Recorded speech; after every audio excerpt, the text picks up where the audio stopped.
En fait, l'IA, c'est une discipline scientifique dont l'objectif est de simuler les facultés cognitives, c'est-à-dire les tâches qui étaient autrefois réservées aux êtres humains.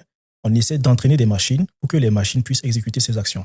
Et donc, ça va amener l'IA, par exemple, à pouvoir analyser des données, à pouvoir générer du texte. Avant, c'est l'être humain qui avait la prérogative de pouvoir générer du contenu, mais là, l'intelligence artificielle également peut générer du contenu.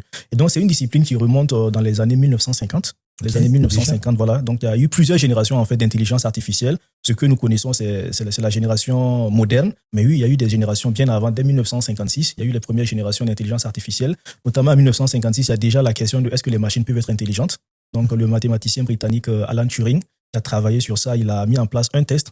En gros, on laisse entrer quelqu'un dans une pièce et il va en fait écouter de façon distincte les réponses d'une machine et les réponses d'un être humain. Et s'il n'arrive pas à faire la différence de qui est la machine, qui est l'être humain, on conclut que la machine est intelligente. Donc, on a commencé par des tests comme ça. Et par la suite, on a mis en place, dans les années 1970, il a émergé ce qu'on appelle l'IA donc symbolique.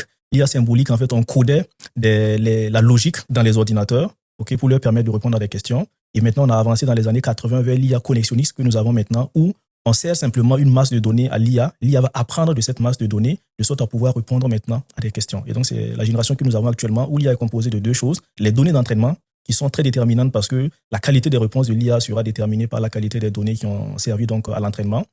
Et de l'autre côté, nous avons les algorithmes très avancés de machine learning qui indiquent la manière dont l'IA en fait va apprendre de cette masse de données. Donc, c'est ce que nous avons actuellement. Donc, retenons en gros que voilà, l'IA, c'est des procédés scientifiques pour en fait simuler des capacités cognitives qui étaient autrefois réservées donc aux êtres humains. Ce qui fait que l'IA peut analyser, l'IA peut produire du contenu, l'IA peut analyser des images, faire beaucoup de choses, énormément de choses.